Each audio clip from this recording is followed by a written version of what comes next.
ಮಹಾಮನೆಯ ಮಹಡೆಯ ಬಿಸಿಲು ಮಚ್ಚಿನಲ್ಲಿ ಮನೆಯವರೆಲ್ಲರೂ ಕುಳಿತಿದ್ದರು. ಗಂಗೆ ನೀಲೆಯರು ಮಾತನಾಡಲು ಅರಿಯದ ಮಹಾಮೌನಿಗಳು. ಮನದಲ್ಲಿ ಅಕಾಲ ಮೃತ್ಯುವಿಗೆ ಈಡಾಗಿ ಶಿವ ಸನ್ನಿಧಿಯನ್ನು ಸೇರಿದ ಸುತ ಬಾಲಸಂಗಯ್ಯನ ನೆನಪು. ಬೆಳದಿಂಗಳ ಸವಿಯನ್ನು ಉಣ್ಣುತ್ತಲೇ ಬದುಕಲ್ಲಿ ಇನ್ನಿಲ್ಲ ಶುಭ ಬೆಳಗು ಎಂಬ ನೋವು. ಇಬ್ಬರ ಮನದಲ್ಲೂ ಮಗನ ಮರಣದ ನೆನಪು ಮರುಕಳಿಸಿತು. ಸುರಿದ ಮಳೆಯಲ್ಲಿ ಅಂದು ನೆನೆದ ಕಾರಣ ಬಂದ ಜ್ವರ ಬಿಡದೆ ಸುಪುತ್ರ ಬಾಲಸಂಗಯ್ಯನನ್ನು ಸುಡುತ್ತಿತ್ತು. ಸುಕೋಮಲ ಶರೀರಿ ದೇಹ ಬಿಸಿಯಾದ ಆಘಾತವ ತಡೆಯಲಾಗದೆ ನರಳುತ್ತಿದ್ದ. ಬಂದ ಜ್ವರ ಪೀಡಿಸುತ್ತಲೇ ಇತ್ತು. ಬಿಟ್ಟು ಬಿಟ್ಟು ಬರುತ್ತಿತ್ತು. ಇಂದು ಪರವಾಗಿಲ್ಲ, ಸುಧಾರಿಸಿಕೊಂಡ. ನೆಮ್ಮದಿಯ ಉಸಿರು ನೀರ ಮೇಲಿನ ಗುಳ್ಳೆಯಾಯಿತು. ನೆಮ್ಮದಿಯು ಬಂದ ದಾರಿಯಲ್ಲೇ ಬರುತ್ತಿರುವಂತೆ ಕರಗಿತು. ನಡುರಾತ್ರಿಯಲ್ಲಿ ತನುವಿಗಂಟಿದ ಶಾಖ ಮಾತೆಯರನ್ನು ತಟ್ಟಿ ಎಬ್ಬಿಸಿತು, ಬೆದರಿಸಿತು. ಅಂತೂ ಬೆಳಗಾಯಿತು. ಗಂಗೆ ನೀಲೆಯರು ಪೂಜಾಗ್ರಹಕ್ಕೆ ಧಾವಿಸಿ ಶೋಕಾರ್ತರಾಗಿ ನೇತ್ರದಲ್ಲಿ ತುಂಬಿದ್ದ ನೆತ್ತರ ಬಿಂದುಗಳನ್ನೇ ಹರಿಸಿದರು. ಸಂಜೆಯಾಯಿತು. ಬಾಲಸಂಗಯ್ಯ ಅಮ್ಮಂದಿರೊಡನೆ ನೆಮ್ಮದಿಯಿಂದ ಪೂಜಾ ನಿರತನಾಗಿದ್ದನು. ಮಾತೆಯರು ತಮ್ಮ ಪೂಜೆಯು ಮುಗಿದಂತೆ ಎಚ್ಚೆತ್ತರು. ತದೇಕ ಚಿತ್ತ ನೋಟದಲ್ಲಿ ಇಷ್ಟಲಿಂಗನು ನೋಡುತ್ತಾ ಕುಳಿತಿದ್ದ ಸುತನನ್ನು ಕಂಡು ಬೆರಗಾಗಿ ಹರ್ಷಾತಿರೇಕದಲ್ಲಿ ಬೆಳಗಿ ಪ್ರೀತಿಯಲ್ಲಿ ಆಲಂಗಿಸಿದರು. ಒರಗಿದ ಅಂತೆಯೇ ಅವರ ತೆರೆದ ತೋಳುಗಳಲ್ಲಿ ಇಷ್ಟಲಿಂಗನ ಹುಡುಕಿ ಪ್ರಾಣಪಕ್ಷಿ ಹಾರಿ ಹೋಗಿತ್ತು. ಸುದ್ದಿ ಹರಡಿದಂತೆ ಬಸವಣ್ಣನಾದಿಯಾಗಿ ಎಲ್ಲರೂ ಧಾವಿಸಿ ಬಂದರು. ಕಂಡಂತೆ ಬದುಕಿಯೂ ಶವವಾಗಿರುವ ಗಂಗೆ ನೀಲೆ ನಾಗವ್ಯೆಯರನ್ನು, ಸೋತು ಸತ್ತಿರುವ ಎಳೆಯ ಬಾಲಸಂಗಯ್ಯನನ್ನು ನಿಜ ದರಿವ ಪ್ರಜ್ಞೆಯಲ್ಲಿ ಸತ್ತಿತ್ತು ಮಾತು, ಸತ್ತಿತ್ತು ನೋಟ, ಸತ್ತಿತ್ತು ಕಳೆಯು. ಸಮಯ ಉರುಳಿತು. ದುಃಖವೆಲ್ಲವ ನುಂಗಿ ಮುಚ್ಚಿ ಪ್ರೇಮಹೂ ರಾಶಿಯಲ್ಲಿ ಅವನ ಮನೆಯ ಹಿಂಭಾಗದ ಗುಹೆಯ ಸನಿಹದಲ್ಲಿ ಸಮಾಧಿಯ ಮಾಡಿದರು. ಹಿಂದಿರುಗಿ ಬಂದ ಬಸವಣ್ಣನ ಮೊಗದಲ್ಲಿ ಕಣ್ಣೀರ ಬಿಂದುಗಳು ಮಾತ್ರ. ಕೆಲವು ದಿನಗಳ ನಂತರ ಬಸವಣ್ಣ ಕುದುರೆಯನ್ನೇರಿ ಮಹಾಮನೆಯತ್ತ ಬರುತ್ತಿದ್ದರು. ರಥ ಬೀದಿ ದಾಟಿ ಮುಂದಕ್ಕೆ ಬಂದಾಗ ಜನರ ಗುಂಪು, ಗದ್ದಲ, ಚಪ್ಪಾಳೆ, ಕೂಗು. ಅಚ್ಚರಿಯಾಯಿತು. ಆದರೂ ಇವೆಲ್ಲ ಜನಜೀವನದ ಸಾಗಾಟದಲ್ಲಿ ಸಹಜವೆಂದು ಒಳಗೊಳಗೆ ನಗುತ್ತಾ ಮುಂದಕ್ಕೆ. ಬಸವಣ್ಣನವರ ಮನದಲ್ಲಿದ್ದುದು ಪ್ರಭುದೇವರೆಂದು ಬಂದಾರು ಎಂಬುದು ಮಾತ್ರ. ಮುಂದಕ್ಕೆ ಸಾಗುತ್ತಿದ್ದಂತೆ ಹಾವಾಡಿಗನೊಬ್ಬ ಹೆಡೆತೆರದ ಹಾವಿನೊಡನೆ ಆಟವಾಡುತ್ತಿದ್ದ. ಬಸವಣ್ಣ ಅಚ್ಚರಿಯ ನೋಟದಲ್ಲಿ ಹಾಗೆಯೇ ನಿಂತರು. ಕುದುರೆ ಮೇಲಿನ ಮೂರ್ತಿಯಾಗಿ. ಹಾವಾಡಿಗನಿಗೆ ಇಂದು ತನಗೆ ಧನನೆರವು ಎಂಬ ಸಂತಸ. ಬಗೆ ಬಗೆಯ ಆಟಗಳ ತೋರಿಸತೊಡಗಿದ. ಬಸವಣ್ಣನವರು ತದೇಕ ಚಿತ್ತದಲ್ಲಿ ಇದ್ದಕ್ಕಿದ್ದಂತೆಯೇ ಅಪರಿಚಿತನೊಬ್ಬ ಬಂದು ಬಸವಣ್ಣನೆದುರು ನಿಂತು ಕೇಕೆ ಹಾಕಿದನು. ಕೆದರಿದ ತಲೆ, ಉದ್ದನೆಯ ಬಿಳಿಗಡ್ಡ, ತೊನೆವ ನಡೆ, ಬಾಗಿದ ಕೊಂಕುದೇಹ, ಪೊರೆಗಣ್ಣು, ಬಿಂದು ಸೋರುವ ಅಧರ, ಬಿರಿದು ಹೋದದ್ದು ಬೇರೆ, ಹರಿದ ಪಾದ, ಅಸ್ಥಿ ಪಂಜರದಂತಿದ್ದ ದೇಹವನ್ನು ಅಲ್ಲಲ್ಲಿ ಮುಚ್ಚಿದ ಚಿಂದಿಕಾವಿ, ಮೂಗ ನುಗ್ಗಿದ ಕಮಟು ವಾಸನೆಗೆ ಬಸವಣ್ಣನಿಗೆ ತಲೆ ತಿರುಗಿದಂತಾಯಿತು. ಸಾವರಿಸಿಕೊಂಡರು. ಬಸವಣ್ಣನೆದುರು ಬಂದವನು ಹಾವಾಡಿಗ ನಡೆ ಸರ್ರನೆ ತಿರುಗಿ ಅವನಾಡಿಸುತ್ತಿದ್ದ ಸರ್ಪವನ್ನು ಕಿತ್ತುಕೊಂಡು ಗರಗರ ಗರಗರ ಗರನೆ ತಿರುಗಿಸಲು ನೆರೆದಿದ್ದ ಜನರೆಲ್ಲ ಬೆದರಿ ಅವನನ್ನೇ ನೋಡುತ್ತಿರುವಂತೆ ಆ ಹಾವು ನಾಗರ ಬೆತ್ತವಾಗಿ ಕಂಗೊಳಿಸಿತು. ಹಾವಾಡಿಗ ಬೆಪ್ಪಾಗಿ ಹೋದ. ಬಸವಣ್ಣನವರು ಎವೆಯಿಕ್ಕದೆ ಆ ಕೊಳಕು ವ್ಯಕ್ತಿಯನ್ನೇ ಏಕನೋಟದಲ್ಲಿ ನೋಡುತ್ತಿದ್ದರು. ಎಲ್ಲೋ ನೋಡಿದಂತಿದೆಯಲ್ಲ ಎಂದೆನಿಸಿತು. ಗಲಿಬಿಲಿಗೆ ಒಳಗಾದರು. ಆ ವ್ಯಕ್ತಿ ತೊದಲುತ್ತಾ ತನ್ನ ಹಿಂಭಾಗದಲ್ಲಿ ಇರಿಸಿದ್ದ ಹೆಂಡದ ಬುರುಡೆಯತ್ತ ತೆರಳಿದ. ಎತ್ತಿಕೊಂಡು ಗುಂಪಿನಡೆ ಧಾವಿಸಿದ. ಎಲ್ಲರೂ ಹೆದರಿ ಓಡಿ ಹೋದರು. ಚಂದದ ನಗೆಯವನ ಅರಳಿಸಿದಂತೆ ಬಸವಣ್ಣನವರಿಗೆ ಮಿಂಚು ಹೊಡೆದಂತಾಯಿತು. ಕುದುರೆಯಿಂದಿಳಿದು ಅವನೆದುರು ಬಂದು ದಿಟ್ಟಿಸಿದರು. ಉದ್ದವಾಗಿ ಇಳಿಬಿದ್ದಿದ್ದ ಬಿಳಿಗಡ್ಡದ ಹಿಂದಿನ ಮೋರೆಯಲ್ಲಿ ಹೊಳೆವ ಕಂಗಳ ಕಂಡಂತೆ ಮಲಿನ ತನುವಿನ ಒಳಗಿದ್ದ ಅವನಂತರಂಗದ ಅಖಂಡ ಪ್ರಭೆ ಬಹಿರಂಗದ ಮಾಟದಲ್ಲಿ ಮುಸುಕಿದೆ ಎಂದರಿತು ಇನ್ನೂ ಸನಿಹವಾದರೂ ಅವನನ್ನೇ ದಿಟ್ಟಿಸುತ್ತಿದ್ದರು. ಗಳಿಗೆ ಕಳೆಯುವಷ್ಟರಲ್ಲಿ ಬಸವಣ್ಣ, ಗುರುವೇ ಪ್ರಭುದೇವ, ಗುರುವೇ ಪ್ರಭುದೇವ ಬಡಬಡಿಸಿದರು. ಪಾದ ಕಮಲಗಳಿಗೆ ಮಣಿದರು. ಇದೇನು ಆಟ ಪ್ರಭು, ಗದ್ಗದಿಸಿದರು. ಮಾತನಾಡಲು ಅರಿಯದೆ ಹರ್ಷ ಬಿಂದುಗಳ ಸುರಿಸುತ್ತ ಹಾಗೆಯೇ ನಿಂತರು. ಬಸವಣ್ಣನ ಹಿಂಬಾಲಕರು ಮೂಕರಾದರು. ಎಲ್ಲರಿಗೂ ಪ್ರಭುದೇವರ ದರ್ಶನ ಭಾಗ್ಯ. ಹರಳಯ್ಯನ ಸುತ, ಮಾದರಸನ ಸುತೆ ಪ್ರೇಮಿಗಳಾಗಿದ್ದವರು ದಂಪತಿಗಳಾಗಲು ನಿರ್ಧರಿಸಿದ್ದರು. ಒಪ್ಪುವವರು, ಒಪ್ಪದವರು, ಒಪ್ಪಿದವರೂ ಇದ್ದರು. ಬಸವಣ್ಣನವರ ಅಂತರಂಗದಲ್ಲಿ ಈ ಮದುವೆ ನಡೆಯಲಿ, ನಾವೆಲ್ಲರೂ ಹರಸೋಣ. ಅವರಿಷ್ಟಕ್ಕೆ ವಿರುದ್ಧವಾಗಿದ್ದು ಪ್ರೀತಿಯನ್ನು ಹಿಸುಕಿದರದು ಧೂರ್ತತೆ ಎಂದಾಗುತ್ತದೆ. ಶರಣರಾಗಿರುವ ನಮಗೆ ಧೂರ್ತತೆಯ ಮೆರೆಯುವಿಕೆ ಏಕೆ? ನಿಜ ಪ್ರೀತಿಯನ್ನು ಕಡೆಗಣಿಸಬಾರದು. ಪ್ರೇಮಿಗಳನ್ನು ವಿರಹಿಗಳನ್ನಾಗಿಸಬಾರದು. ನಿಜ ಪ್ರೀತಿಯೇ ಬದುಕು. ಪ್ರೀತಿಗೆ ಜಾತಿಯ ಹಂಗು ಬಂಧುತ್ವ ಬೇಕಿಲ್ಲ ಎನ್ನುವ ಭಾವ. ಪ್ರಭುದೇವರಿಗೆ ವಿಷಯವನ್ನು ಒಪ್ಪಿಸಿದರು. ಪ್ರಭುದೇವರು ಒಮ್ಮೆಗೆ ಒಪ್ಪಿಗೆ ನೀಡಲಿಲ್ಲ. ನಿಧಾನವಾಗಿ, ತೋರದೆ ಆತುರವ ಚರ್ಚಿಸೋಣ ಇದರ ಸಾಧಕ ಬಾಧಕಗಳನ್ನು ಎಂದರು. ಹಲವಾರು ಶರಣರು ಪ್ರಭುದೇವರ ಮಾತನ್ನು ವಿರೋಧಿಸಿದರು. ಪ್ರಭುದೇವರಾಗ ಇಲ್ಲಿ ಒಪ್ಪಿಗೆ ವಿರೋಧದ ಪ್ರಶ್ನೆಯೇ ಇಲ್ಲ. ಆದರೆ ಮೊದಲು ಎಲ್ಲರೂ ಈ ಬೆಳವಣಿಗೆಗಳನ್ನು ಮಾತು ಎಂಬ ಹೊರಗಲ್ಲಿಗೆ ಹಚ್ಚಿಟಿಕ್ಕೋಣ. ಒಮ್ಮತದಿ ಮೂಡುವ ಅಭಿಪ್ರಾಯಕ್ಕೆ ಎಲ್ಲರ ಸಹಮತ ತೋರೋಣ ಎಂದು ನುಡಿದಂತೆ ಒಪ್ಪಿದ ಎಲ್ಲರೂ ಸೇರಿದರು. ಪ್ರಭುದೇವರು ತಾವೇ ಮಾತು ಪ್ರಾರಂಭಿಸಿ, ಅಂಜಬೇಡ, ಅಳುಕಬೇಡ, ಹೋದವರಾರು ಇದ್ದವರಾರು, ಎಲೆ ಮರುಳೆ, ಒಂದು ಮುಖದಲ್ಲಿಪ್ಪ ದೇವನೊಬ್ಬನೇ, ಹಲವು ಮುಖದಲ್ಲಿಪ್ಪ ದೇವನೊಬ್ಬನೇ, ನಾಮ ಹಲವಲ್ಲದೆ ಕಾರ್ಯ ಒಂದೇ ನೋಡ, ಮನದ ಒಳಗಣ ಘನವು ತನುವ ನಗಲುವುದುಂಟೆ, ಗುಹೇಶ್ವರ ಲಿಂಗದಲ್ಲಿ ವಿಯೋಗಕ್ಕೆ ತೆರಹಿಲ್ಲ. ಪ್ರಭುದೇವರು ಈ ಮಾತನ್ನು ಆಡಿದಂತೆ ನೆರೆದ ಎಲ್ಲ ಶರಣರಲ್ಲಿ ವಿಚಾರ, ವಿಮರ್ಶೆ, ಮಾತು ನಡೆಯತೊಡಗಿತು. ಅವರೆಲ್ಲರ ಅಭಿಪ್ರಾಯವೂ ತಮ್ಮ ಒಪ್ಪಿಗೆ ಇದೆ ಎಂದೇ ಆಗಿತ್ತು. ಆಗ ಸೊಡ್ಡಳ ಬಾಚರಸರು ಬಸವಣ್ಣನವರ ನುಡಿಗಳನ್ನು ಆಡುವೆ ಎಂದು ಹೀಗೆಂದರು: ಉಂಬಲ್ಲಿ ಉಡುವಲ್ಲಿ ಕ್ರಿಯಳಿತೆಂಬರು, ಕೊಂಬಲ್ಲಿ ಕೊಡುವಲ್ಲಿ ಕುಲವನರಸುವರು. ಎಂತಯ್ಯ ಅವರ ಭಕ್ತರೆಂಬೆ, ಯುಕ್ತರೆಂಬೆ, ಕೂಡಲ ಸಂಗಮ ದೇವ ಕೇಳಯ್ಯ, ಹೊಲತಿ ಶುದ್ಧ ನೀರು ಮಿಂದಂತೆ ಆಯಿತಯ್ಯ. ಮಾತು ಮುಂದುವರಿದು ಅವರೀರುವರ ವಿವಾಹಕ್ಕೆ ಸರ್ವಸಮ್ಮತ ಒಪ್ಪಿಗೆ ದೊರೆಯಿತು. ಕಿನ್ನರಿಯ ಬೊಮ್ಮಯ್ಯ ಬಸವ ವಚನವ ಹಾಡತೊಡಗಿದರು. ಆರು ಮುನಿದು ನಮ್ಮನೇನು ಮಾಡುವರು, ಊರು ಮುನಿದು ನಮ್ಮನೆಂತು ಮಾಡುವುದು. ನಮ್ಮ ಕುನ್ನಿಗೆ ಕೂಸ ಕೊಡಬೇಡ, ನಮ್ಮ ಸೊಣಗಂಗೆ ತಳಿಗೆಯ ಲಿಕ್ಕಬೇಡ. ಆನೆಯ ಮೇಲೆ ಹೋಹವನ ಶ್ವಾನ ಕಚ್ಚಬಲ್ಲುದೇ, ನಮಗೆ ನಮ್ಮ ಕೂಡಲ ಸಂಗಯ್ಯ ನುಳ್ಳನ್ನಕ್ಕರ. ಎಲ್ಲರ ಒಪ್ಪಿಗೆಯೂ ದೊರಕಿತು.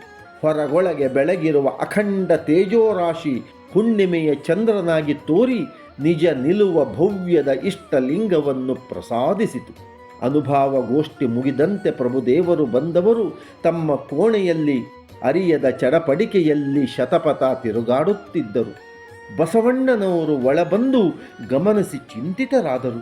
ಪ್ರಭುದೇವರಲ್ಲಿ ನಮ್ಮನ್ನೆಲ್ಲ ನೀವು ಚಿತ್ಕಳೆಯ ಚೈತನ್ಯ ಪ್ರಭೆಯಲ್ಲಿ ಮುನ್ನಡೆಸಬೇಕು ಎಂದರು. ಪ್ರಭುದೇವರು ನಿಧಾನವಾಗಿ ಜಗದ ಕತ್ತಲೆಗೆ ಹಣೆತ ದೀಪವನ್ನು ಬೆಳಗಿ ಬೆಳಗಿನ ಮಹಾಬೆಳಗ ಗುರಿಯೆಡೆಗೆ ಸಾಗಿ ಎಲ್ಲರನ್ನೂ ಕರೆದೊಯ್ಯಬೇಕು. ಆದರಿದು ಅಷ್ಟು ಸುಲಭದ ಕೆಲಸವಲ್ಲ ಎಂಬ ಅರಿವೂ ನನಗಿದೆ. ನಿಜದ ಹಾದಿಗೆ ಕತ್ತಲೆಯ ಕೆಸರನ್ನು ಮೆತ್ತುವವರನ್ನು ಬೆಳಕಿನತ್ತ ನಡೆಸುವುದು ಬಹಳ ಕಷ್ಟಕರ, ದುಸ್ಸಾಹಸವದು, ದುಸ್ಸಾಧ್ಯ ಕೂಡ. ಜಗತ್ತನ್ನು ತಿದ್ದುವ ಕೆಲಸ ಕಾಲ ಕಾಲದಿಂದಲೂ ನಡೆಯುತ್ತಲೇ ಬಂದಿದೆ. ಆದರಾರೂ ಪಾಠ ಕಲಿತಿಲ್ಲ.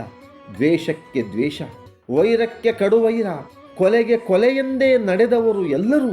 ಆದರೆ ನೀನು ಮಾತ್ರ ಅದಕ್ಕೆ ಅಪವಾದ. ಕೊಲ್ಲ ಬಂದ ಚೋರ ನಿಜಲಿಂಗ ಚಿಕ್ಕಯ್ಯನಿಗೆ ಭಕ್ತಿ ಪ್ರೀತಿಯನ್ನು ತೋರಿ ಶರಣನನ್ನು ಆಗಿಸಿದವನು ನೀನೇ ಬಸವಣ್ಣ. ಇದ್ದು ಯಾರಿಂದಲೂ ಸಾಧ್ಯ ಆಗದಿರುವಂಥದ್ದು ಈ ಜಗದಲ್ಲಿ ನಿನ್ನಂತೆ ಇರುವವರು ನೀನೊಬ್ಬ ಮಾತ್ರ. ಮಾತು ಮುಗಿದಂತೆ ಪ್ರಭುದೇವರು ಮೌನಿಗಳಾಗಿ ನಭವನ್ನೇ ದಿಟ್ಟಿಸತೊಡಗಿದರು. ಅವರಂತರಾತ್ಮ ಇಂತೆಂದಿತು, ನನ್ನನ್ನು ಅರಿತವರಾರೂ ಇಲ್ಲ, ಅರಿಯುವವರೂ ಇಲ್ಲ. ಈ ಜಗದಲ್ಲಿ ಕ್ರಾಂತಿ ಬೀಜವ ಬಿತ್ತಿ ನೆಮ್ಮದಿ ಫಲವನ್ನು ಉಣ್ಣುವುದು ಅಷ್ಟು ಸುಲಭದಲ್ಲಿಲ್ಲ. ನಾವೆಲ್ಲ ಒಮ್ಮತದಿಂದ ಮದುವೆಗೆ ಒಪ್ಪಿದ್ದೇವೆ. ಅದರ ಫಲ ನಾವೆಲ್ಲರೂ ಅನುಭವಿಸಲೇಬೇಕು. ಈ ಮದುವೆ ಎಷ್ಟು ಬಲಿಯನ್ನು ಬೇಡುವುದು ಎಂಬ ಭೀತಿಯೇ ನನ್ನಲ್ಲೀಗ. ಹರಸುವುದು ಒಂದನ್ನುಳಿದು ಬೇರಾವ ದಾರಿಯೂ ಅವಕಾಶವೂ ನನಗಿಲ್ಲ. ಮೌನವನ್ನು ಕಳಚಿ ಉಚ್ಚ ಕಂಠದಲ್ಲಿ ನುಡಿದರು, ಹೋಮವ ಮಾಡುವರ ಕಂಡೆ, ಹೊಗೆಯ ನಿಲ್ಲಿಸುವವರಾನೂ ಕಾಣೆ. ಹೋಮವ ಮಾಡುವರ ಕಂಡೆ, ಹೊಗೆಯ ನಿಲ್ಲಿಸುವವರಾರನೂ ಕಾಣೆ. ದೂರ ದಾರಿಯ ನಡೆವರ ಕಂಡೆ, ಕಾಲುಗಳ ನುಂಗುವವರಾರನೂ ಕಾಣೆ. ಅಳುತ್ತಾ ಬೊಬ್ಬೆಗೊಟ್ಟು ರಣದೊಳಗೆ ಮುಂದೆ ಮುಂದೆ ನಡೆವವರ ಕಂಡೆ. ಹರಿದ ಶಿರವ ಹಿಡಿದುಕೊಂಡು ಕುಣಿದಾಡುವ ಯಾರನ್ನೂ ಕಾಣೆ ಗುಹೇಶ್ವರ. ಪ್ರಭುದೇವರು ಕಲ್ಯಾಣವನ್ನು ತೊರೆಯಲು ಸಿದ್ಧರಾದರು. ಹೋದವರು ಮತ್ತೆಂದು ಹಿಂದಿರುಗಿ ಬಾರರು ಎಂಬುದೂ ಖಚಿತವಾಗಿತ್ತು. ಇಂದಿನದು ಅವರೊಡನಿನ ಕೊನೆಯ ಗೋಷ್ಠಿ. ಇಂದು ತಪ್ಪಿದರೆ ಮತ್ತೆಂದೂ ಇಲ್ಲ. ಕಂಡು ಕೇಳಿ ನುಡಿದು ನಲಿಯೋಣವೆಂದು ಶರಣರೆಲ್ಲರೂ ಮಹಾಮನೆಯ ಅನುಭವ ಮಂಟಪದ ಕಡೆ ಹೆಜ್ಜೆ ಹಾಕಿದರು. ಎದ್ದ ಧೂಳಿ ಎಲ್ಲರನ್ನೂ ಮರೆಮಾಚಿತು. ಒಳಬಂದಂತೆ ಎಲ್ಲರೂ ಸಾಸಿವೆಯೂ ನೆಲ ಸೋಕುವ ಅವಕಾಶ ಇರದಂತೆ ತುಂಬಿತು. ಬಿಸಿಲ ಬಿರು ಬೇಗೆಯನ್ನು ಸುರಿಯುವ ಕಣ್ಣೀರ ಬಿಂದು ತಣಿಸಿತು. ಒಬ್ಬೊಬ್ಬರೂ ತಮ್ಮೆದೆಯ ಬೇಗುದಿಯನ್ನು ಅರುಹತೊಡಗಿದರು. ಸಹಿಸಲಾರೆವು ನಿಮ್ಮ ಅಗಲಿಕೆಯ ದುಃಖವನ್ನು ಎಂದು ರೋಧಿಸಿದರು. ಪ್ರಭುದೇವರು ನಿರ್ವಿಕಾರ ಚಿತ್ತದಲ್ಲಿ ಹೀಗೆಂದರು, ನಗು ನಗುತ್ತ ಬಂದಿರುವೆ, ನುಡಿದಂತೆ ನಡೆದಿರುವೆ, ಬಂದವನು ಮತ್ತೆ ತೆರಳುತ್ತಿರುವೆ. ನಿಮ್ಮೆಲ್ಲರನ್ನು ಅಗಲಿ ನಾನು ಹೋಗುತ್ತಿರುವೆನೆಂಬ ಭ್ರಾಂತಿ ಬಿಟ್ಟು ಬಿಡಿ. ನನಗೆ ಹೋಗಲಾಗುತ್ತಿಲ್ಲ. ಹೋಗುವುದಾದರೂ ಎಲ್ಲಿಗೆ ಎಂಬ ಪ್ರಶ್ನೆ ಬಿಡದೆ ಕಾಡುತ್ತಿದೆ. ನಾನಿಂದು ಹೋಗುವುದು ನಿಮ್ಮೆಲ್ಲರಲ್ಲಿ ಲೀನನಾಗಲು. ನಾನು ಬೇರೆ, ನೀವೆಲ್ಲ ಬೇರೆ ಎಂಬ ಭ್ರಾಂತಿಯನ್ನು ಬಿಟ್ಟು ಬಿಡಿ. ಒಂದೇ ಆಗಿರುವಾಗ ಎರಡು ಎಂಬ ಭ್ರಾಂತಿ ಮನದಲ್ಲೆಂದು ಸಲ್ಲದು. ನೀವು ತಿಳಿದಿರಬಹುದು, ಬಸವಣ್ಣನವರು ನನ್ನನ್ನೇ ಅವರ ಗುರುವೆಂದು ಗಣಿಸಿದವರು. ಗುರು ನಾನಲ್ಲ, ಬಸವಣ್ಣನವರು ವಿಶ್ವಗುರು, ವಿಶ್ವವಿಭೂತಿ ಚೈತನ್ಯ ಶಕ್ತಿ, ಮಹಾಮಾನವತಾವಾದಿ. ಜಗಕ್ಕೆ ಯುಗದ ಗುರುವಾಗಿ ನಮ್ಮೊಡನೆ ಇಹರು. ಅವರ ಉಪದೇಶವನ್ನು ಆಲಿಸಿ ಪುನೀತನಾಗಬೇಕೆನ್ನುವ ಆಸೆ ಎದೆ ಮನವನ್ನು ತುಂಬಿದೆ. ವಚನ, ಗೀತೆ, ಮಾತು ಯಾವುದಾದರೂ ಸರಿ, ಪ್ರಸಾದ ರೂಪದಲ್ಲಿ ನುಡಿಯಬೇಕವರು ನಿಜ ಬದುಕ ಪರಮ ಸತ್ಯವನ್ನು ನಮ್ಮೆಲ್ಲರಿಗೆ. ಬಸವಣ್ಣ ವಚನ ಗಾಯನಕ್ಕೆ ಮುಂದಾದರು. ಕಟ್ಟುವೆನು ಉಪ್ಪರ ಗುಡಿಯ ಜಗವನರಿಯೇ, ಮಾಡುವೆ ನನ್ನ ಕಾಯ ಕೆಡದನ್ನಕ್ಕ. ಬೇಡುವುದೆನ್ನ ತನು ಮನ ಧನವ, ಬೇಡಲಾರದೆ ಅಂದೇ ನೀ ಕೇಳ. ಈ ಬಿರಿದು ಸಂದಿತ್ತು ಕೂಡಲ ಸಂಗಮ ದೇವ. ತನುವ ಬೇಡಿದ ನೀವೇ, ಮನವ ಬೇಡಿದ ನೀವೇ, ದನದ ಬೇಡಿದ ನೀವೇ, ಬೇಕು ಬೇಡಲೆ ಹಂದೆ. ಕಣ್ಣ ಬೇಡಿದ ನೀವೇ, ಕಲೆಯ ಬೇಡಿದ ನೀವೇ, ಕೂಡಲ ಸಂಗಮ ದೇವ. ನಿಮಗಿತ್ತು ಶುದ್ಧನಾಗಿಪ್ಪೆ ನಿಮ್ಮ ಪುರಾತನರ ಮನೆಯಲ್ಲಿ. ಮತ್ತವರು ಇಂತೆಂದರು, ನಾನಿನ್ನು ಬದುಕಿನ ಆದರ್ಶವನ್ನು ಕೆಲವು ಮಾತುಗಳಲ್ಲಿ ವಿವರಿಸುವೆ. ಧರ್ಮದ ಗುಟ್ಟು ಇರುವುದು ಸಿದ್ಧಾಂತಗಳಲ್ಲ, ಅನುಷ್ಠಾನದಲ್ಲಿ. ಎಲ್ಲರೊಳಿತಿಗೆ ಬದುಕುವುದೇ ಧರ್ಮದ ಸಾರ ಸರ್ವಸ್ವ. ಮಾನವನಲ್ಲಿ ಅಡಗಿರುವ ದೈವತ್ವದ ಪ್ರಕಾಶನವೇ ಧರ್ಮ. ಪ್ರಾಣಿಯಂತಿರುವ ಮಾನವನನ್ನು ಮನುಷ್ಯನನ್ನಾಗಿಸಿ ಮನುಷ್ಯನನ್ನು ಇಷ್ಟಲಿಂಗವಾಗಿಸುವ ಭಾವನೆಯೇ ಧರ್ಮ. ಧರ್ಮವೆಂದರೆ ಕೇವಲ ಜಾತಿ ಮತ ಪಂಥಗಳಲ್ಲ, ನಾವೆಲ್ಲರೂ ಒಂದೇ ಅನ್ನುವಂತಹ ಎದೆಯ ತುಡಿತ, ಮಮಕಾರ ಭಾವ. ಕೂಡಿ ಬಾಳುವಂತಹ ನಾವು ಒಂದೇ ಮನೆಯ ಮನದ ಸದಸ್ಯರಾಗಿದ್ದೇವೆ, ಬಂಧುಗಳಾಗಿದ್ದೇವೆ ಎಂಬ ಭಾವ ಮೂಡಿದರೆ ನಮ್ಮ ಬದುಕಾಗ ಸಾರ್ಥಕವನ್ನು ಪಡೆಯುತ್ತದೆ. ಅದೇ ಶರಣತನವೆನಿಸುತ್ತದೆ. ಈ ಜಗದಲ್ಲಿ ಬಲ್ಲವರೂ ಇದ್ದಾರೆ, ಬಲ್ಲಿದರೂ ಇದ್ದಾರೆ. ಶಿವಶರಣರೆಲ್ಲರೂ ದಿವ್ಯ ಶಕ್ತಿಯ ಬಲಿಷ್ಠರು. ಕಾಯಕದಲ್ಲಿ ಕೈಲಾಸವನ್ನು ಕಂಡು ಗುರಿ ಸೇರಿದವರು.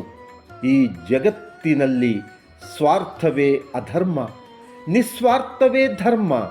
ಜನಸೇವೆಯೇ ಲಿಂಗಪೂಜೆ. ನಮ್ಮ ಕೂಡಲ ಸಂಗಮ ಒಲಿಯುವುದೇ ನಿಸ್ವಾರ್ಥಿಗೆ. ಸ್ವಾರ್ಥವೆಂಬುದು ಎದೆಯ ಪ್ರತ್ಯಕ್ಷ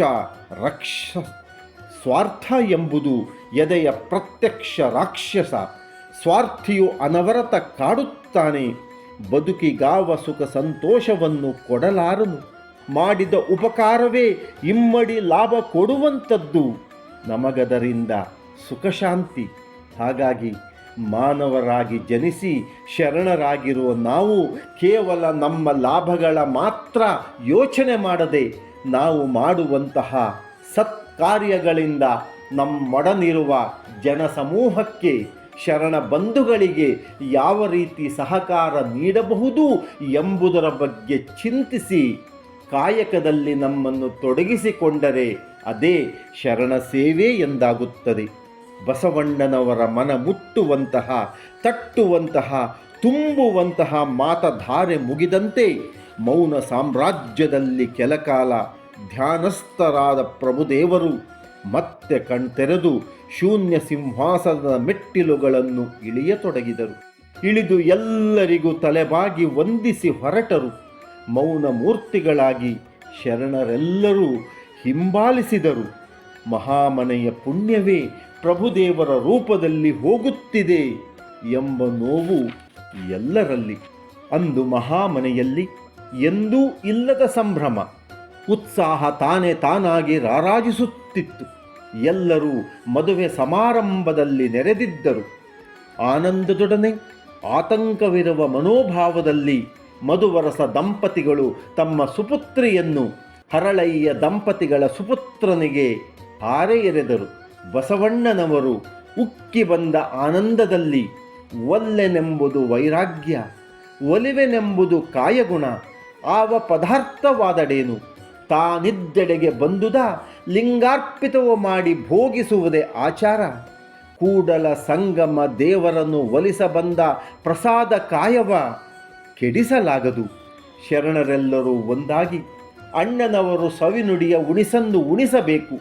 ಅಮೃತದ ಮಾತುಗಳು ಮಧುಮಕ್ಕಳಿಗೆ ದಾರಿದೀಪ ಆಗಬಲ್ಲವು, ನಮಗೂ ಎಂದಂತೆ ಬಸವಣ್ಣನವರು ಕ್ಷಣಕಾಲ ಪ್ರಭುದೇವರನ್ನು ಮನದಲ್ಲಿ ಧ್ಯಾನಿಸಿ ಬದುಕಿನ ಅನುಭವ ಮೈದುಂಬಿ ಬಂದಂತೆ ನುಡಿಯತೊಡಗಿದರು. ನೀವೆಲ್ಲರೂ ಭಗವಂತನ ಮಕ್ಕಳು, ಅಮೃತಾನಂದದಲ್ಲಿ ಭಾಗಿಗಳು, ಧರೆಯ ಮೇಲಿನ ದಿವ್ಯಾತ್ಮರು, ಪರಿಪೂರ್ಣರು, ಅಮೃತಾತ್ಮರು, ಮುಕ್ತಾತ್ಮರು, ಧನ್ಯಾತ್ಮರು, ನಿತ್ಯಾತ್ಮರು. ಮನವನ್ನು ದೇಗುಲ ಆಗಿಸಿಕೊಂಡು ಪರಮಾತ್ಮನ ಆಪ್ತರೂ ಆಗಿರುವಿರಿ. ನಿಮ್ಮಲ್ಲಿ ನೀವು ನಂಬಿಕೆಯನ್ನು ಇಡಿ. ಬದುಕಿನಲ್ಲಿ ಶ್ರದ್ಧೆ, ಭಗವಂತನಲ್ಲಿ ಶ್ರದ್ಧೆ, ನಮ್ಮಲ್ಲಿ ಶ್ರದ್ಧೆ ಘನತೆಯ ಗುಟ್ಟಾಗಿ ಮುಕ್ತಿಯ ಮಾರ್ಗವನ್ನು ತೋರುತ್ತದೆ. ನಿಮ್ಮಲ್ಲಿ ನಿಮಗೆ ಶ್ರದ್ಧೆ ಇದ್ದಲ್ಲಿ ಬಲಿಷ್ಠರಾಗುವಿರಿ, ಬಂದುದನ್ನು ಎದುರಿಸಲು ಶಕ್ತರಾಗುವಿರಿ. ನಿಮಗೆ ಜಯ ಗಳಿಸಬೇಕೆನ್ನುವ ಆಸೆ ಇರಲು ಬೇಕದಕ್ಕೆ ಪ್ರಚಂಡ ಇಚ್ಛಾಶಕ್ತಿ, ಪ್ರಚಂಡ ಕಾರ್ಯನಿಷ್ಠೆ, ನಿಷ್ಠಾತ್ಮ ಚೈತನ್ಯವನ್ನು ಹೊಂದಿ ಬದುಕಿನಾಸರೆಗಾಗಿ ದುಡಿಯುತ್ತಿರಿ. ಕಾಯದಲ್ಲೇ ಕೈಲಾಸ ಇರುವುದೆಂಬುದನ್ನು ಮರೆಯದಿರಿ. ದುಡಿದಂತೆ ಮನೋಗುರಿಯನ್ನು ತಲುಪುವಿರಿ. ಮೊದಲು ಬದುಕ ಅದ್ಭುತ ಶಕ್ತಿ ಏನೆಂಬುದನ್ನು ಅರಿಯಲೇಬೇಕು. ಒಲವೇ ಜೀವನ, ದೌರ್ಬಲ್ಯವೇ ಮರಣ. ಒಲವೇ ಬದುಕಿನ ಆನಂದ, ನಿತ್ಯಾನಂದ, ಸತ್ಯಾನಂದ, ಸಚ್ಚಿದಾನಂದ, ಸದಾನಂದ, ಆತ್ಮಾನಂದ, ದೇವಾನಂದ, ಶಿವಾನಂದ. ದೌರ್ಬಲ್ಯವೇ ನಿತ್ಯ ಬಳಲಿಕೆ, ಬಗ್ಗಣೆ ಇರದ ಬದುಕಾಯಾಸ. ದೇಹ ಎರಡಾದರೂ ಪ್ರಾಣ ಒಂದೇ ಎಂಬಂತೆ ಆದರ್ಶ ಬಾಳನ್ನು ನೀವು ತೋರಿ ನಡೆಸಬೇಕು. ಸುಖಕ್ಕೆ ಹಿಗ್ಗದಿರಿ, ದುಃಖಕ್ಕೆ ಕುಗ್ಗದಿರಿ. ಬದುಕಿನ ಐಸಿರಿಯನ್ನು ಅನುಸರಿಸಿ ಸರಸ ವಿರಸ ಸಮರಸದಲ್ಲಿ ಒಂದಾಗಿರಿ. ಮುಂದಕ್ಕೆ ಮುಂದಕ್ಕೆ ಮುಂದಕ್ಕೆ ಸಾಗುತ್ತಿರಿ. ಎಲ್ಲರೂ ಪುಳಕಿತರಾದರು. ಭವ್ಯ ಸ್ವಪ್ನವ ಕಾಣತೊಡಗಿದರು. ಹೊಲೆಯ ಹಾರವರ ಮದುವೆ, ಬಂಧುತ್ವದ ಸುದ್ದಿ ಕಲ್ಯಾಣದ ಜನರಲ್ಲಿ ದಿಗ್ಭ್ರಮೆ ಮೂಡಿಸಿತು. ಇದೆಂತು ಸಾಧ್ಯ? ಹೀಗಾದರೆ ಧರ್ಮ ಉಳಿದೀತೆ? ನೋವ ತೋರತೊಡಗಿದರು. ಸಜ್ಜನರು ಶರಣರೆಲ್ಲರೂ ಒಂದೇ, ಅವರಲ್ಲಿಲ್ಲ ಜಾತಿ ವಿಜಾತಿ ಎನ್ನುವ ಭಾವ. ಶರಣ ಮಧುವರಸರ ಪುತ್ರಿಗೆ ಶರಣ ಹರಳಯ್ಯನವರ ಪುತ್ರನೊಡನೆ ವಿವಾಹವಾಯಿತು ಎಂದರಿತರೆ ಸಾಕು ಎಂಬ ಒಲವೆದೆಯ ಸರ್ವ ಸಮಾನವೇ ಭಾವದ ನುಡಿ ಯಾರ ಎದೆಯನ್ನೂ ತಾಗಲಿಲ್ಲ. ಮಧುವರಸ ಶರಣನಾದನು ಎಂದು ಕೇಳಿದಾಗ ಒಬ್ಬಿಟ್ಟ ಜನರೇ ಶರಣತ್ವವನ್ನು ಅರಿಯುವಲ್ಲಿ ಸೋತಿದ್ದರು. ಹೊಲೆಯ ಹಾರುವನ ಸಂಬಂಧ ಸಹಿಸದವರು ಎದೆಯುರಿಯ ನುಡಿಗಳಿಗೆ ಪುಷ್ಟಿ ನೀಡುತ್ತಾ ಒಬ್ಬಿಡತೊಡಗಿದರು. ಅಳಿಮನದ ಜನಸಮೂಹಕ್ಕೆ ಪರಮ ಸದ್ಗತಿಯ ತೋರುವ ಆಸೆಯಲ್ಲಿ ಬಸವಣ್ಣ ಯೋಗ ಸಮಾಧಿಗೆ ಇಳಿದರು. ತಮ್ಮಲ್ಲಿ ನುಡಿಯತೊಡಗಿದರು. ಕರತಲದಿ ಬೆಳಗಿರುವ ಕರದಿಷ್ಟ ಲಿಂಗವೇ, ದಿವ್ಯದ ಮಹಾ ಬೆಳಗಿ ಬಂದಿರುವ ನಿಮ್ಮ ನಿರೂಪ ಲಿಂಗಕ್ಕೆ ಮಡಿವೆ. ಸದ್ಬುದ್ಧಿಯ ನೀಡೆಲ್ಲರಿಗೆ, ಕತ್ತಲೆಯ ಜಗದಲ್ಲಿ ಬೆಳಗ ಆಚರಿಸಿ ಚಿಜ್ಯೋತಿ ಸಾಗರದ ಸದ್ಭಕ್ತಿಯಲ್ಲಿ ಪೊರೆದು ಗಗನ ನಕ್ಷತ್ರಗಳ ಕೊಯ್ತಂದು ಮನೆ ಮನದೊಳಗೆ ಇರಿಸಿ ಜೋಡಿಸಿ ಭಕ್ತಿಯನ್ನೆಲ್ಲರಿಗೆ ಸಿದ್ಧನಿರುವೆ. ನಂಬಿದ ತತ್ವಕ್ಕೆ ತಲೆಗೊಡಲು ಯಾವ ತ್ಯಾಗದ ಕುರಿತಾಗಿ ಅಪೇಕ್ಷೆ ಇರಿಸಿದರೂ ನಾನದನ್ನು ನೀಡಲು ಸಿದ್ಧನಿರುವೆ. ಎಷ್ಟೆಷ್ಟು ಕಷ್ಟ ಅಪಮಾನ ಅಪವಾದ ಬಂದೆರಗೆ ಅಪರಾಧಿಯಾಗಿಸಿದರೂ ನಾನೆಂದಿಗೂ ಬಿಡಲಾರೆನು ಹಿಡಿದ ಧರ್ಮ ದಾರಿಯನ್ನು. ಅಂಜಲಾರೆನು ಜಗವು ಹೇರುವ ಅಪವಾದಕ್ಕೆ. ಎನಿಸೆನಿಂದೆಡೆ ನಾ ಧೃತಿಗೆಡೆನಯ್ಯ, ಎಲು ದೋರಿದರೆ ನರ ಹರಿದಡೆ ಕರುಳ ಕುಪ್ಪಸಿದರೆ ನಾ ಧೃತಿಗೆಡೆನಯ್ಯ. ಶಿರ ಹರಿದು ಅಟ್ಟೆ ನೆಲಕ್ಕೆ ಬಿದ್ದಡೆ ಕೂಡಲ ಸಂಗಮ ದೇವ ನಾಲೆಗೆ ಶರಣು ಎನಿತಿದ್ದೀತಯ್ಯ. ಬಸವ ತಮ್ಮೆಲ್ಲ ಕಾರ್ಯ ಚಟುವಟಿಕೆಗಳ ನಡುವೆ ಧ್ಯಾನಸ್ಥ ಮೌನವನ್ನು ಸಾಮಾಜಿಕವಾಗಿ ಮುಂದುವರಿಸುತ್ತಿದ್ದರು. ಬಸವನನ್ನು ತುಳಿಯಲು ಇದು ಸರಿಯಾದ ಸಮಯ. ನಾವೆಣಿಸಿದಂತೆ ಇವನಿಂದು ತಾನಾಗಿ ಬಲೆಯಲ್ಲಿ ಬಿದ್ದಿದ್ದಾನೆ, ಇನ್ನು ಬಿಡಬಾರದು. ಬಲೆಯ ಉರುಳ ಬಿಗಿಯಾಗಿಸಿ ಅವನ ಕತ್ತನ್ನು ಹಿಸುಕಬೇಕು ಎಂದು ಬಸವ ವಿರೋಧಿಗಳೆಲ್ಲರೂ ಒಂದಾದರು, ಜಾಗೃತರಾದರು. ಬಸವ ಬೆಳಕಿಗೆ ನಿಜ ಸೂರ್ಯಗ್ರಹಣ ಪೂರ್ಣ ಪ್ರಮಾಣದಲ್ಲಿ ಹಿಡಿಯಿತು ಎಂದೆನಿಸಿತು. ಅಸಹನೆಯ ಕಿಚ್ಚಿಗೆ ಬಸವಣ್ಣನವರ ವಿರೋಧಿಗಳೆಲ್ಲರೂ ತುಪ್ಪವನ್ನು ಸುರಿಸುತ್ತಾ ಒಂದಾಗಿ ರಂಗಕ್ಕಿಳಿದರು. ಇನ್ನೆಂದು ಮೇಲಕ್ಕೆ ಏಳದಂತೆ ತದುಕುವೆವು ಎಂಬ ಪ್ರತಿಭಟನೆಗೆ ಪ್ರೋತ್ಸಾಹ ನೀಡತೊಡಗಿದರು. ದಿನ ದಿನಕ್ಕೂ ಜನಮನದಲ್ಲಿ ಪ್ರಕ್ಷುಬ್ಧತೆ. ಮಧುಮಕ್ಕಳಿಗೆ ತಮ್ಮ ಹೊಸ ಬದುಕ ಆರಂಭಿಸಲು ಆಗದ ಸಂಕಟ. ಬೆದನೆ ಬೆಂದ ಎದೆ ನುಡಿಯೊಳಗೆ ಗುಡುಲು ಸಿಡಿಲಿನ ಆರ್ಭಟ. ಮದುವೆಯಾಯ್ತಂತೆ, ಹಾರುವರ ಮಗಳಿಗೆ ಹೊಲೆಯನ ಮಗನೊಡನೆ ಎಂಬುದನ್ನು ಅರಿತಂತೆ ಉಬ್ಬಿದೆದೆಯ ಸಂತೋಷವನ್ನು ಹಿಡಿದಿಡಲಾಗದೆ ದಾಮೋದರರಲ್ಲಿ ಕೃಷ್ಣರಸರು ಧಾವಿಸಿದರು. ಆದರವರ ಮೌನವನ್ನು ಕಂಡು ಗಲಿಬಿಲಿಗೆ ಒಳಗಾದರು. ಆದರವರ ಮೌನವನ್ನು ಕಂಡಂತೆ ಮತ್ತಷ್ಟು ಗಲಿಬಿಲಿಗೊಳಗಾದರು.